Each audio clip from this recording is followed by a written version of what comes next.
If you find that you struggle with getting your team to stay tuned when you're talking, that you find that when you use words like, I think maybe we should, or you use that softer language, that you find that your team are disengaging, they're switching off, then here is how you can communicate with conviction.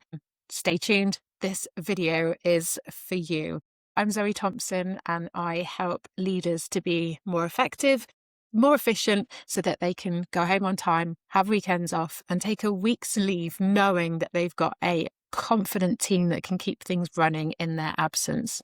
Zero stress, zero work, and zero guilt. Today, I want to talk to you about the language that you use and why it is so important in helping your team to tune in and to listen, to engage, and to follow your instructions in the way that you want them to. This is taken from a blog that I have written fairly recently. So you can see me looking at my notes as I'm talking this through. But I do want to cover this topic because it is something that comes up a lot with the clients that I work with. We want a softer approach. We want those good communication skills. But sometimes when we soften the language, it means that things get lost in translation when we are communicating with our team. What I hear from clients is they know what it is that they want to say. They're fully prepared with going into the meeting or going into a presentation. They've thought it all through. They're planned, they're prepared, they're ready to go. When they open their mouth and start talking things through, there's a hesitation. And then they add in a qualifier. Wasn't supposed to be there. I think maybe we should. I'm not sure if this is right, but does anyone else feel like? These words might soften the tone, the pace, and the inflection, but it's also softening the message. And so by the time we finish speaking, there is a risk that the message has lost its impact. The team looks uncertain and you become frustrated because what came out of your mouth was not what you meant to communicate. And this is what happens when people are communicating without confidence. The message gets lost in translation between what we think we want to say and then what we actually say. And that delivery is not as assertive, it's not as confident as we wanted it to be. And confident communication in leadership really matters because it shapes how your team listens, how they understand, and how they engage with your message and the direction that you are setting. So stay tuned. I'm going to cover off some things that will help you in being more confident in your delivery so that your message lands in the way that you want it to. I want to talk through communicating confidently versus communicating with confidence. There is a difference. There's a difference between the two. And when you understand the difference, it can help you to understand how you can communicate differently. The first one is communicating confidently. Now, this is an action. It's a behaviour. It's your words, your tone, the eye contact, the hand and body movement. It's what people see and what people hear. It's how you express yourself when you are communicating. When you communicate confidently, you express yourself in a way that others perceive as assured. It builds trust. It adds that reassurance, and it also helps to create that connection. Now, for a lot of people, we practice doing something confidently before we have confidence, because confidence is a belief and a feeling. It's that inner belief that we've got what it takes to handle the challenge that's in front of us. We know that we've got the resources, we know that we've got the skills, quite possibly we've got the experience as well to be able to respond effectively. So when we communicate with confidence, when we have that belief or feeling that we have what it takes to deal with the challenge that's in front of us, it comes from in here. Have that inner belief that we have what it takes. And so the way that we communicate, we're not thinking it through. It's not an action or a behavior. It's more just that the body language flows with the words that we want to say. So the body language aligns with those words because we believe in it. We have that inner belief. We have that feeling that we have inner confidence. We have that self-belief in ourselves. Now, before we have that, we have to act. We have to behave. We have to practice doing things confidently. Now, the more we do things confidently, the more we build up the evidence base that tells us that we can, that builds that inner belief, and then we have that inner confidence as a result. But we have to have courage before we have confidence. We have to have courage to step outside of our comfort zone and do things confidently before we can build the evidence base that gives us that inner belief. The more confidence we have, the less distracted we are by practicing how we are expressing ourselves. So we're not thinking about our body language. We're not thinking about looking around the room and making eye contact. We're not thinking about, am I speaking too quickly? Is my tone the way that I want it to be? We just speak, we share, and that flows through nicely. That inner belief is what helps to shape the communication as having that confidence. And that is what other people are seeing. So they will see you do it confidently. They will also see that you have confidence. The difference really is for you. A lot of the time, what we express and what other people pick up on is often the same. So it does allow us to deliver the clear and consistent messages. And the more we have that inner belief, the more we have that confidence, often the more people engage, the more people are hearing what we want them to hear in the way that we intended. It reduces the misunderstanding and that ambiguity. For those of you who don't know too much about me, I spent 20 years working for the police. Communication, incredibly important. And a good 17 of those 20 years I was in leadership roles. Now, when you are managing major incident investigations, or you're coordinating resources, or working in that fast pace of the control room, as I did, and confident instructions make the difference between a well-coordinated response and absolute chaos. So the communication is really important. And in a high-stakes environment, confident communication looks like direct instructions, no hedging, no kind of fluff around the edges. And I don't like that word, but there isn't the fluff around the edges. There's no softening around the edges, because you can't leave that room for the misinterpretation. And the same principle applies for you in your leadership role. You want your communication to be clear and direct. When we are confident in the way that we communicate, we're creating conditions for people to engage. So our body language, the non-verbal cues, they're authentic because we genuinely believe in what we're saying. We're not practicing it. It's not rehearsed. It's not coming from here. It's coming from here. And that authenticity around our body language and our tone is what helps people to trust and relax into it. So we have that credibility.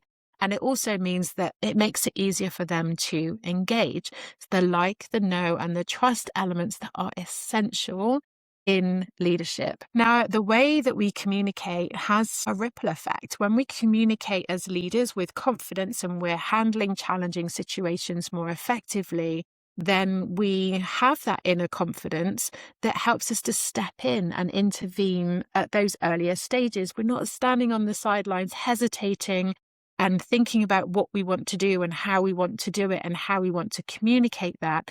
We have that inner confidence, so it means that we are much more likely to step in and intervene earlier, which means that situations get resolved earlier. We also have that confidence in our ability to be able to navigate those difficult conversations, to be able to offer feedback and communicate our expectations clearly, calmly, with that authority. And that is a core leadership skill. It's not always what we learn on our leadership training, but it is a leadership skill. And some of us find that that comes much easier than others. It is something that we can practice because it's a behaviour. We can practice it. And the more we practice doing things confidently, the more we build the evidence.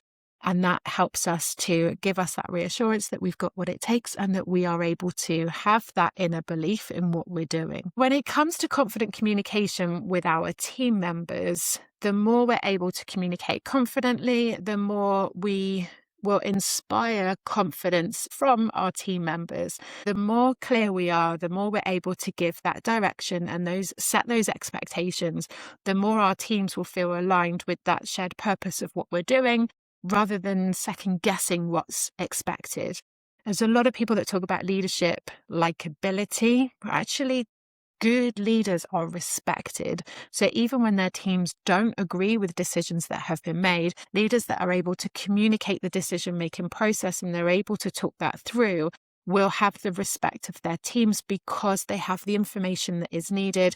They understand how that decision has been made. They're very clear about what is expected and they're very clear about what is needed from them to get that shared collective purpose and direction. So that helps motivate. It helps to align your team. It also helps to increase collaboration. When you're clear and assertive in your communication, it reduces misunderstandings. The more we try and add this fluff around the edge, the more we try and soften the message that we're trying to give, the more we open things up for confusion. And when people don't understand, when people are confused about the message that we're trying to send, then we can waste a lot of time in those discussions, or we find that those discussions go off down a completely different route. So clear and very direct communication often helps to help the team on their way and off they go. It also helps with empowerment and ownership. And as leaders, you want a team that feel empowered, that feel they can take ownership for the role that they have, the responsibilities that they have, and the tasks and activities that they need to do to keep the momentum going and to create that high-performing team. When we're able to communicate our expectations very clearly and we trust our team to deliver them, we're able to step back. We don't need to keep leaning in and checking in on how things are doing. It certainly helps with reducing the risk of micromanagement because it creates space for people to step up, step forward, and step in to working at that next level. So why do people find this so difficult? What I hear from clients is that actually they worry that people don't take them seriously. They worry that if they say what they want to say, it might come out wrong, and then they've got to try and clear it up. They've got to try and clarify things. And a lot of the time people worry about being too direct. They think that that might come across as aggressive, or that then might, for some people, feel that they're not approachable, and that's really important for people. What we do know is that when leaders communicate with clarity and have that assertive tone and pace and inflection to it, it inspires their team, also reassures their team. Now, for some of us, if we are not used to communicating in that way, it's going to probably feel more along the lines of aggression rather than feeling assertive. So it does need practice. We do need to practice repeating those messages in a more assertive way. We can look at the briefing document or what it is that we want to say and look at where we can reduce or remove some of the wording in there to help with that clarity, so that when we are communicating those messages, we are purely communicating what needs to be heard. And we can soften it with tone. We can soften it with our body language and facial expressions and smiling and eye contact. The words need to be very clear. There's a fear that underlies this, that you will be perceived as aggressive when you're trying to be clear, and that might damage the relationships within your team because the delivery didn't match your intention. But actually, it's the miscommunication that can lead to mistrust and disengagement or dysfunction within your team. Not communicating or over communicating and not being clear in that communication can cause huge damage for teams.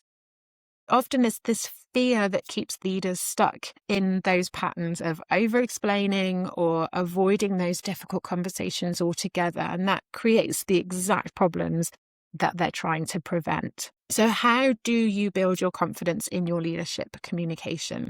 It doesn't happen by accident. And one of the things that I always remind my clients of is that courage comes before confidence. We need to practice doing things confidently to build up that evidence base that we have the resources, we have the tools, the skills, the experience to be able to do this. And then we build that inner confidence. It's not by accident. We need to do this through preparation, through self-awareness, and through practice as well. Practice makes permanent. not perfect. The preparation and self-awareness, know your strengths, understand what you're communicating and why it matters. If you're able to step into the team that you're communicating with and think about what do they need to hear, how do they need to hear it, what's most important, that is going to help. When you're clear on the purpose behind your message, then you're going to be able to deliver it with conviction.